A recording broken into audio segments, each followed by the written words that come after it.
다 같이 찬송가 205장, 찬송가 205장 주 예수 크신 사랑, 우리 같이 찬양 드리겠습니다. 205장입니다.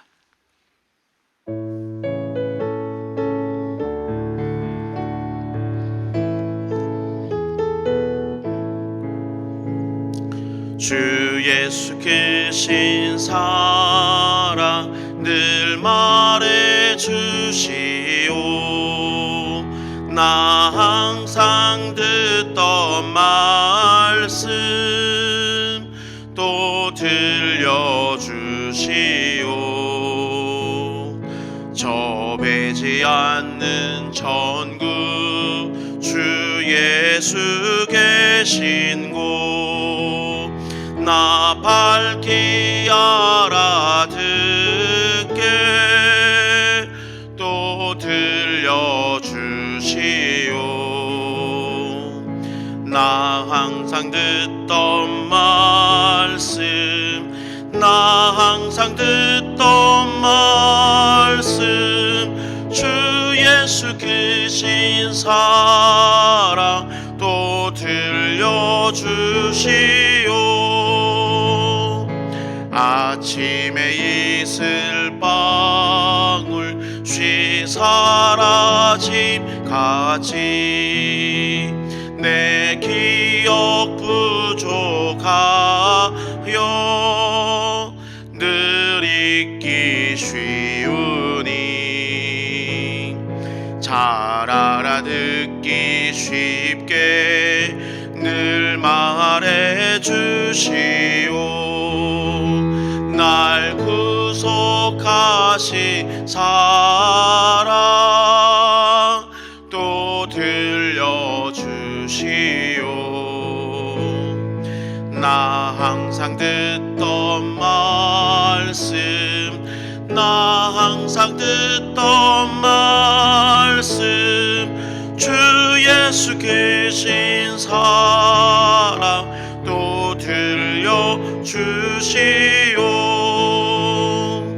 주 예수 나를 위해 이 세상 오셔서 날 구속하시는 은혜 말하여 주시오. 사람 위에 주 보혈을 였네. 이 복스러운 말씀 또 들려주시오. 나 항상 듣던 말씀, 나 항상 듣던 말씀, 주 예수 계신 사랑 또 들려주시오. 이 세상 헛된 영화 날 미혹할 때에 주 예수 크신 사랑 늘 들려주시오.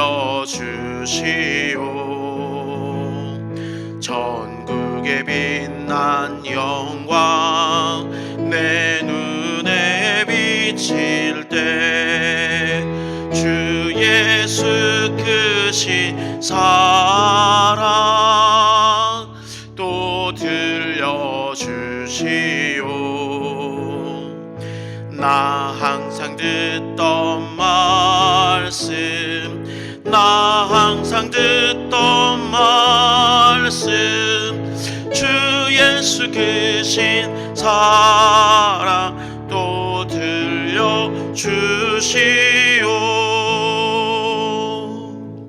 아멘. 기도하겠습니다. 은혜로우시고 자비로우신 하나님 아버지, 오늘도 우리를 깨워주시고 우리에게 새로운 하루를 허락하시니 감사합니다. 이 하루가 온전히 주님을 위한 시간이 되게 하시고 주님께서 우리에게 허락하신 그 모든 것들에 감사하는 그런 하루 되게 하옵소서. 이를 위해 우리가 먼저 기도하며 이 하루를 시작하고자 하오니 오늘 말씀 가운데 은혜 주시고 기도 가운데 응답하여 주옵소서. 주님, 이 가을이 주께 드릴 열매를 맺는 가을이 되게 하옵소서. 신앙과 인격이 성숙해지는 열매, 다른 사람을 주께로 인도하는 열매, 우리 믿는 그리스도인들을 통해 우리 주변이 따뜻해지는 예수 그리스도의 향기를 바라는 그런 열매를 맺게 하옵소서. 그래서 주님께서 오셨을 때 이런 삶의 열매들로 주님을 맞이할 수 있는 우리 모든 대전중앙의 성도들 다 될 수 있도록 인도해 주시옵소서. 주님, 오늘도 우리 귀한 교회의 성도들을 축복합니다. 성령께서 각 사람과 동행해 주시고 가정마다 평강으로 인도해 주시고 영육 간에 강건케 하시며 특별히 병중에 있는 성도들을 위로하여 주시고 치료하여 주옵소서. 그리고 모든 성도들에게 필요한 그 모든 것들을 알맞게 채우시는 그런 은혜를 베풀어 주시옵소서. 날마다 우리를 인도하시고 은혜 베푸시는 우리 구주 예수 그리스도 이름으로 기도드립니다. 아멘. 이 새벽 여러분과 함께 나눌 말씀은 사사기 20장 말씀입니다. 사사기 20장 우리 19절부터 28절까지 말씀입니다. 사사기 20장 우리 19절부터 28절까지 말씀을 우리 한 절씩 교독하도록 하겠습니다. 제가 먼저 19절 읽겠습니다. 이스라엘 자손이 아침에 일어나 기브아를 대하여 진을 치니라. 이스라엘 사람이 나아가 베냐민과 싸우려고 전열을 갖추고 기브아에서 그들과 싸우고자 하매 베냐민 사람이 기브아에서 나와서 당일에 이스라엘 사람 2만 2천 명을 땅에 엎드려 떨었으나 이스라엘 사람이 스스로 용기를 내어 첫날 전열을 갖추었던 곳에서 다시 전열을 갖추니라. 이스라엘 자손이 올라가 여호와 앞에 저물도록 울며 여호와께 여쭈어 이르되 내가 다시 나가서 내 형제 베냐민 자손과 싸우리이까 하니 여호와께서 말씀하시되 올라가서 치라 하시니라. 그 이튿날에 이스라엘 자손이 베냐민 자손을 치러 나아가매 베냐민도 그 이튿날에 기브아에서 그들을 치러 나와서 다시 이스라엘 자손 18,000명을 땅에 엎드려 때렸으니 다 칼을 빼는 자였더라. 이에 온 이스라엘 자손 모든 백성이 올라가 베델에 이르러 울며 거기서 여호와 앞에 앉아서 그 날이 저물도록 금식하고 번제와 화목제를 여호와 앞에 드리고 이스라엘 자손이 여호와께 물으니라. 그때에는 하나님의 언약궤가 거기 있고 아론의 손자인 엘르아살의 아들 비느하스가 그 앞에 모시고 섰더라. 이스라엘 자손이 여쭈기를 우리가 다시 나아가 내 형제 베냐민 자손과 싸우리까 말리까 하니 여호와께서 이르시되 올라가라. 내일은 내가 그를 내 손에 넘겨주리라 하시는지라. 아멘. 오늘도 기도로 새벽을 깨우시는 모든 분들을 주님의 이름으로 환영하고 축복합니다. 여러분의 그 모든 간구의 제목 가운데 우리 하나님께서 선하게 복되게 응답하여 주시는 귀한 역사 넘치시길 바랍니다. 오늘은 우리가 함께 읽었던 사사기 20장 우리 19절부터 28절까지 말씀을 중심으로 바른 질문이 바른 대답을 얻는다. 바른 질문이 바른 대답을 얻는다 라는 제목으로 함께 말씀을 나누겠습니다. 한 여인의 행음으로 시작된 이 사사기의 이 기브아 사건은요, 겨울 들판에 어떤 불길처럼 걷잡을 수 없이 지금 타올랐습니다. 이 기브아의 사건으로 말미암아 이스라엘 11지파와 베냐민 지파 사이의 전쟁으로 번져가는 것입니다. 그리고 이 11지파와 이 베냐민 지파는 모두 3번을 싸우게 됩니다. 근데 이 이스라엘 11지파는 전쟁을 앞두고 하나님께 3번의 질문을 드렸습니다. 18절과 23절, 28절이 바로 그것입니다. 근데 저는 이 3번의 질문을 바라보면서 2가지의 의문이 들었습니다. 첫째, 이스라엘 백성은 어떻게 하나님의 음성을 들었을까 하는 부분이고요. 둘째, 이스라엘의 질문은 과연 올바른가 라는 것이었습니다. 오늘 새벽은 바로 이 2가지 의문을 하나씩 해소해 보도록 하겠습니다. 첫 번째 질문은 이스라엘 백성들은 어떻게 하나님의 음성을 들었을까 라는 이 질문인데요, 제가 이 의문을 가진 이유는 이 본문에는 하나님의 음성을 전달할 만한 특별하거나 어떤 신실한 인물이 전혀 등장을 하고 있지 않기 때문입니다. 천사나 하나님의 군대 장관 같은 이가 등장하지도 않고요, 사사, 선지자, 제사장 같은 이들도 전혀 등장하지 않기 때문입니다. 그렇다면 도대체 이 이스라엘 백성들은 하나님의 음성을 어떻게 들을 수 있었을까요? 그 힌트가 바로 9절에 등장하고 있습니다. 본문 9절 말씀인데요. 우리가 이제 기브와 사람에게 이렇게 행하리니 곧 제비를 뽑아서 그들을 치되라는 이 표현입니다. 곧 이스라엘 백성들은 지금 이 제비를 뽑는 행동을 통해서 바로 여호와 하나님의 음성을 들었던 겁니다. 아마 이 제사장들이 에봇 가운데 들어있었던 우림과 둠밈을 통해서 이 하나님의 그 뜻을 듣는 그 모습을 흉내낸 것 같습니다. 그래서 아마 우림과 둠밈 같은 구별된 무엇인가를 넣고 그 중에 어떤 것이 하나 뽑혀 나오면 yes, o와 no라는 것이 하나님의 뜻이라고 그들은 판단하는 그런 방법으로 지금 하나님의 음성을 들었던 것 같습니다. 그렇기 때문에 오늘 본문에 등장하는 그 이스라엘의 3번의 질문 중 앞에 2번의 질문에 대해서 하나님의 대답은 yes, o와 no라는 단답형인 이유가 바로 여기에 있습니다. 이스라엘이 제비 뽑기를 했기 때문이죠. 그리고 이스라엘의 11지파 중 이 유다 지파가 뽑혔다라는 것도 이 제비 뽑기를 통해서 충분히 해석될 수 있습니다. 12개의 지파를 상징하는 무엇인가를 집어넣고 그 중에 하나를 뽑게 되면 유다 지파이다, 곧 유다 지파가 올라가라, 이런 식으로 할 수 있다라는 겁니다. 하지만 3번째 질문이 되면 좀 달라지게 됩니다. 27절에 의하면은 이제까지는 보이지 않았던 하나님의 언약궤가 이 베델 가운데 지금 갑자기 등장을 하고 있고요. 또 28절에 의하면은 대제사장 비느하스가 또한 등장을 하고 있습니다. 따라서 이 3번째 질문의 대답은 앞에 이 2번과 달리 하나님의 언약궤 앞에 서 있는 대제사장을 통해서 들었다라고 볼 수 있습니다. 그래서 이스라엘 백성들이 들은 하나님의 3번째 응답에는 승리의 약속까지 포함될 수 있는 이유가 바로 여기에 있지요. 근데 여기에 더해서 이제 2번째 질문으로 우리가 한번 넘어가 보면, 과연 이 2번째 질문은 그러면 이스라엘의 질문들을, 그 3번의 어떤 간구들은 과연 올바른 질문, 올바른 간구였는가라는 부분입니다. 이스라엘은 모두 3번의 질문을 하나님께 던지죠. 우리 중에 누가 먼저 올라가서 베냐민 자손과 싸우리이까? 내가 다시 나아가서 내 형제 베냐민 자손과 싸우리이까? 우리가 다시 나아가 내 형제 베냐민 자손과 싸우리이까 말리이까 하는 이 3 질문이 바로 그것입니다. 여러분이 보시기에는 어떻습니까? 이스라엘 이 질문이 과연 바른 질문처럼 보입니까? 저는 이 본문을 바라보면서 이 3 질문의 순서가 좀 잘못되었다라는 생각을 많이 하게 되었습니다. 첫 번째 질문을 보시면 18절을 보시면 이스라엘은 이미 베냐민과 싸우기로 모든 결의를 해놓고 난 다음에 하나님께 이렇게 질문을 던지죠. 하나님, 우리 중에 누가 먼저 나가서 싸울까요? 라고 물을 뿐입니다. 그리고 11지파를 제비 뽑아서 유다 지파가 나오자 그것이 하나님의 응답이다, 그들은 생각을 했던 겁니다. 그렇기 때문에 여기에는 도무지 하나님께서 싸우지 말라라는 대답이 나올 수 있는 가능성 자체가 아예 없었다라는 것입니다. 그 다음 2번째 질문은 또한 어떻습니까? 내가 다시 나가서 내 형제 베냐민과 싸우리까? 라는 겁니다. 얼핏 보면은 이 베냐민을 형제로 인정을 하면서 그와 싸울까 말까를 하나님께 묻는 것처럼 그렇게 보입니다. 하지만 이 원문의 뉘앙스는 좀 다릅니다. 그래서 새 번역은 이렇게 번역을 하고 있습니다. 우리가 다시 가서 우리 동기 베냐민과 싸워도 되겠습니까? 라는 겁니다.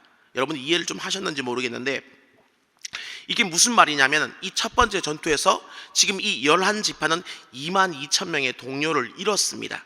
그러니 어떤 마음이 지금 들겠습니까? 우리 40만 대군이 전쟁에서 졌다고? 그리고 22,000명에 대한 우리의 전우가 죽었다고? 자존심이 있는데 이대로 우리는 결코 물러날 수 없지, 우리 다시 싸우러 나가야 되겠다, 하나님 다시 나가 싸워도 되죠? 지금 이런 뉘앙스가 이 원문의 뉘앙스인 겁니다. 나가서 싸워도 되죠? 그래도 되는 거죠? 라는 거죠. 그래서 22절을 보시면은 이스라엘 사람들이 스스로 용기를 내어서 첫날 전열을 갖추었던 곳에서 다시 전열을 갖추었다, 그렇게 기록을 하고 있습니다. 전열이 무슨 말입니까? 전투를 하기 위한 준비의 자세, 그 갖춰진 어떤 모습들을 말하는 것 아니겠습니까? 곧 그들은 23절에서 여호와 하나님께 묻기 전에 먼저 전열을 갖추고 먼저 전투 준비를 다 마쳐 놓았습니다. 그러고 난 다음에 지금 하나님께 올라가서 싸워도 되죠? 라고 묻습니다. 그러면 무슨 대답을 기다린다는 겁니까? 그래, 싸워라, 지금 이 대답을 기다린다는 겁니다. 그 요즘 아이들 말로 소위 답정너입니다. 이미 답은 정해져 있다라는 것이죠.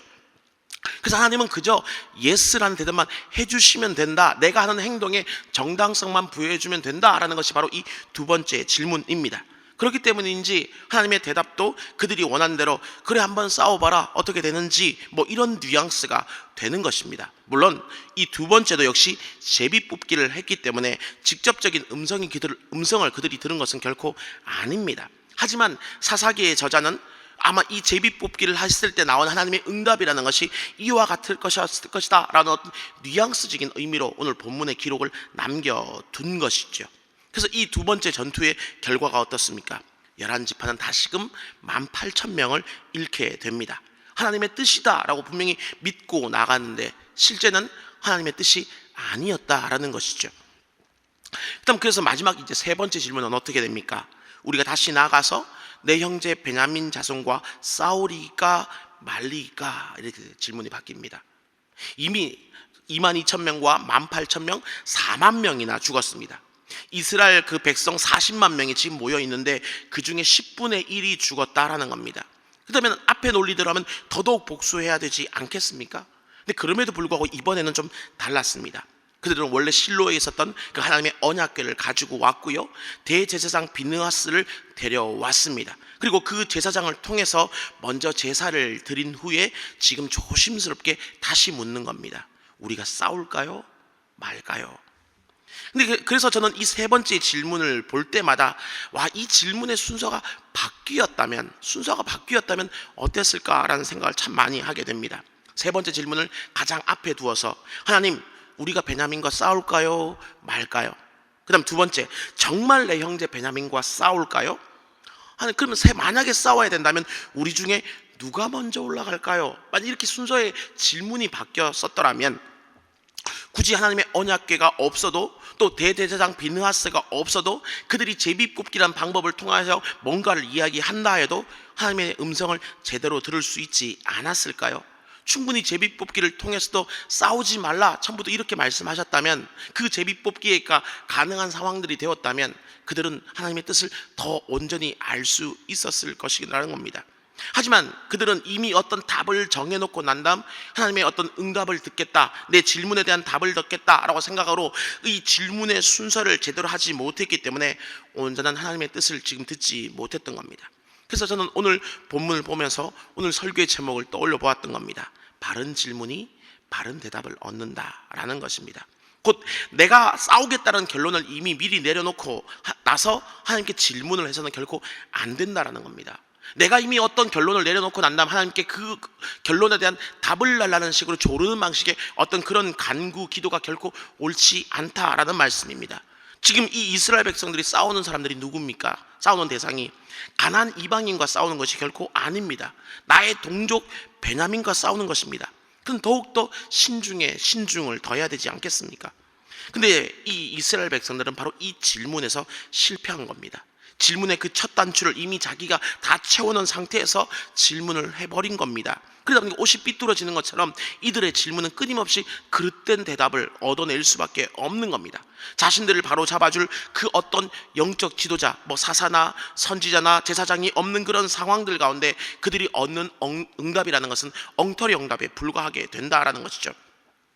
하나님이 다른 대답, 올바른 대답을 주고 싶으셔도 그들이 전혀 그것을 들을 준비가 되어 있지 않았기 때문에 그들은 듣지 못한 것입니다. 아마도 그래서 하나님도 이 이스라엘이 제비 뽑기를 밖에 하지 않기 때문에 어쩜 무척 답답했을지를 모릅니다. 첫 번째 질문을 하기 전이라도 차라리 아니면 언약궤를 모셔오고 그 다음에 이 제사장을 불러와서 어떤 질문을 한다든지 아니면 또 다른 어떤 영적인 지도자를 불러오고 난 다음에 이야기를 했었더라면 어땠을까요? 아니면 질문의 순서를 정말 바꿔보았더라면요. 그래서 우리는 오늘 본문을 바라보면서 반면교사 삼을 수 있어야 될 것입니다. 그래서 내가 먼저 답을 정해놓고 어떤 드리던 우리의 질문, 우리의 기도를 우리는 이제는 멈출 수 있어야 할 것입니다.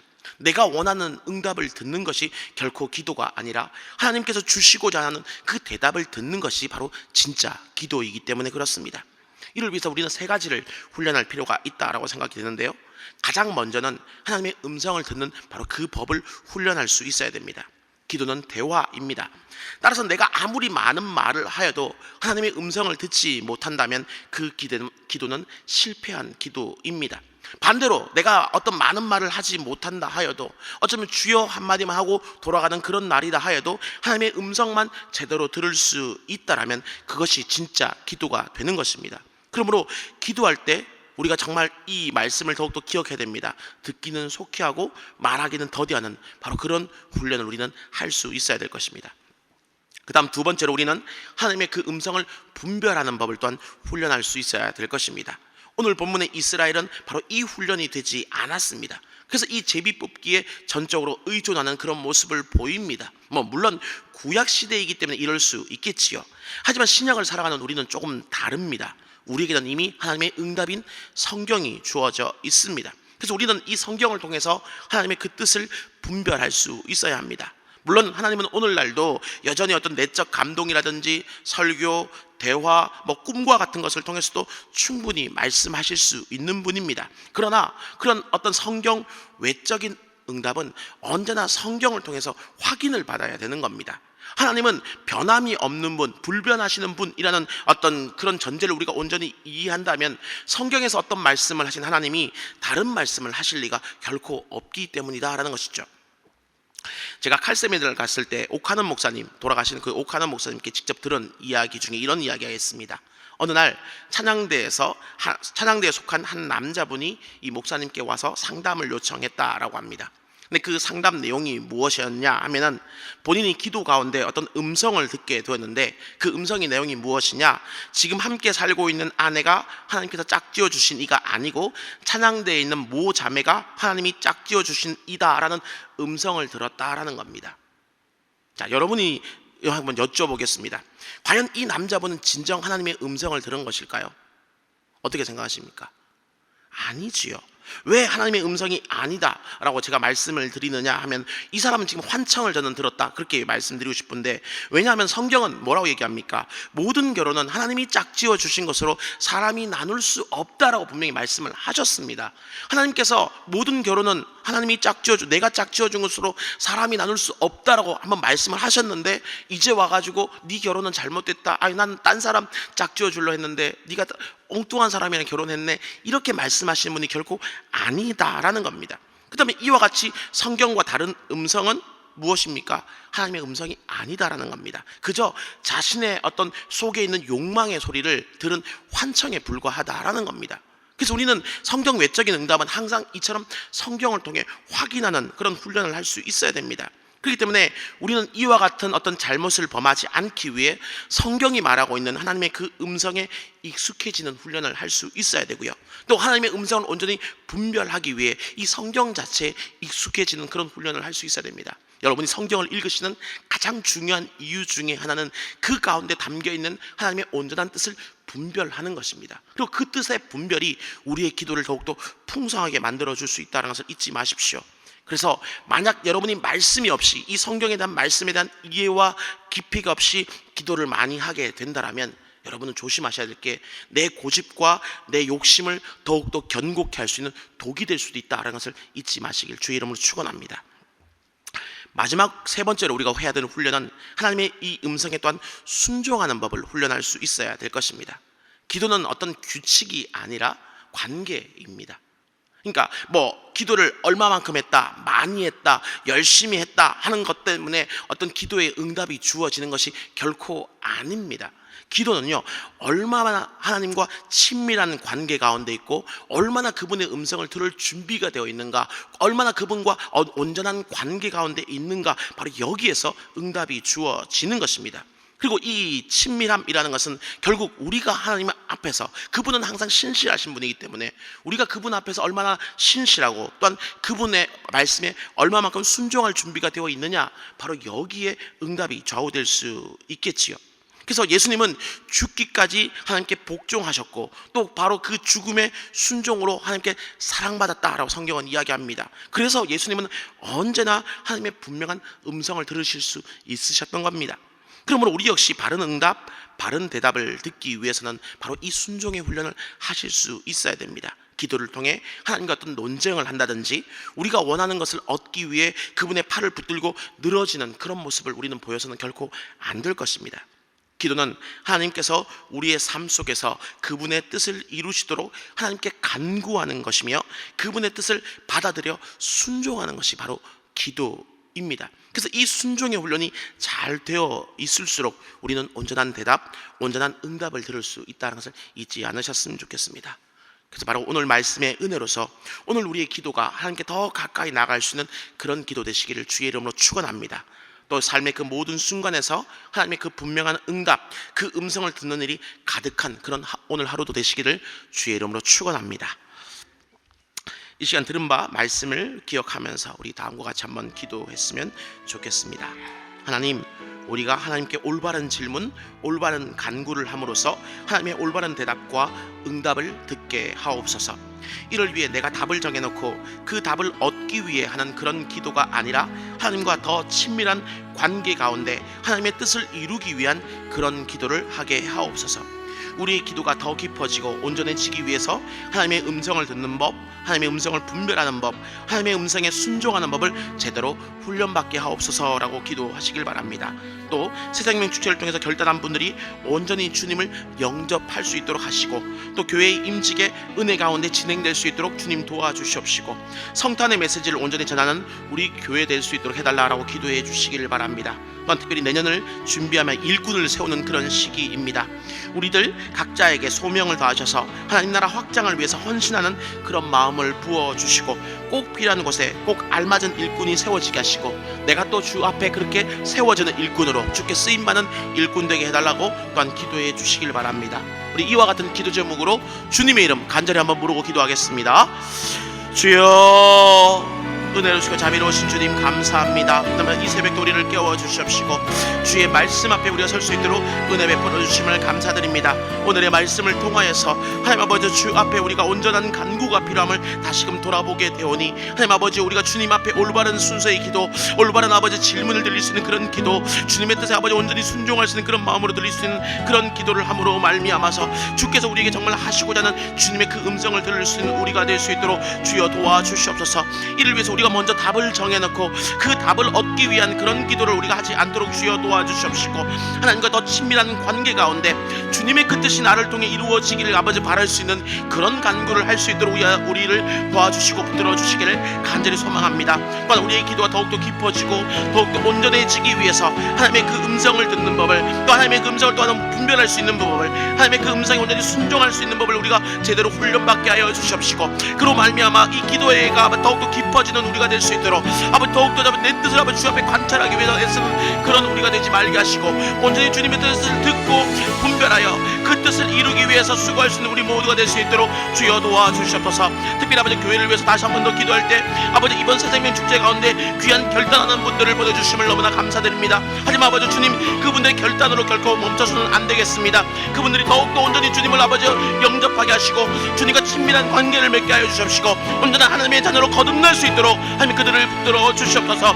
또 아버지 교회의 아버지 임직을 앞두고 있습니다. 이 모든 임직의 순서들이 은혜롭게 잘 진행되어서 정말 온 교회가 더욱더 아버지 연합되고 화합되는 모습이 넘쳐날 수 있도록 주여 도와주시옵소서. 또 이제 곧 아버지 성탄의 아버지 메시지를 전달하는 아버지 그 계절이 다가오고 있는데, 하나님 아버지 정말 주님께서 이 땅에 오실 수밖에 없으셨던 그 성탄의 메시지를 분명하게 세상 가운데 전파할 수 있는 그런 우리 대전중앙교회가 될 수 있도록 은혜 베풀어 주시옵소서. 또 한 가지를 더 주 앞에 간구하는 것은 아버지 이제 2023년을 준비하면서 귀한 일꾼들을 세우는 바로 그런 시기입니다. 아버지 각 기관마다 부서마다 여러 다양한 아버지 목장과 아버지 교구에서 수많은 일꾼들을 아버지 필요로 하는 그런 시기 가운데 있습니다. 하나님 아버지 우리들 각자에게 하나님 소명을 다하여 주심으로 말미암아서 하나님 나라 그 확장을 위해서 헌신하는 이 일들 가운데 우리가 온전히 아버지 힘쓸 수 있도록 마음을 부어주시길 간절히 소망하며, 또 꼭 필요한 곳에 꼭 알맞은 일꾼이 세워지게 하여 주십시고, 그것이 다른 그 어느 누군가가 아니라 바로 내가 될 수 있도록 내가 주 앞에 주께서 나를 부르시는 그날까지 온전히 쓰임받고 부름받는 그런 아버지 귀한 일꾼 되기를 다짐할 수 있는 우리 모두가 될 수 있도록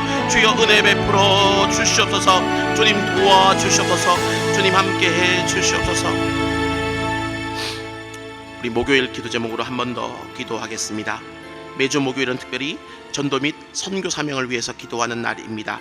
그래서 오늘 이 시간 기도하실 때 주여 우리 위에 아버지의 마음을 부어 주시사 많은 영혼을 구원하게 하옵소서. 우리 교회가 돕고 있는 파송 및 후원 선교사님들의 가정과 사역 위에 은혜를 내려 주옵소서. 전도와 선교의 사명을 잘 감당할 수 있도록 성령으로 기름 부어 주옵소서라고 기도해 주시길 바랍니다. 그리고 계속해서 담임 목사님을 위해서 기도해 주시고 함께 동역하시는 우리 모든 장로님들과 교육자들이 사랑으로 하나 되어서 온 교회가 성령으로 충만한 가운데 부흥의 역사를 이루게 해달라고 우리 전도와 선교 사명을 위해 합심으로 기도하신 후에 각자의 기도의 제목으로 마음껏 기도하시면 되겠습니다. 이 시간 기도하시기 전에 먼저 저를 따라해 주시길 바랍니다. 주여 아버지의 마음을 주옵소서. 주여 아버지의 마음을 주옵소서. 우리 주님의 이름 다시 한번 간절히 부르고 기도하겠습니다. 주여. 은혜로우시고 자비로우신 주님 감사합니다. 특별히 이 시간 아버지여 우리가 목요일에 기도 제목을 가지고 한 마음으로 먼저 기도하기를 원하오니 아버지 우리 교회가 전도와 선교의 사명을 끝까지 잘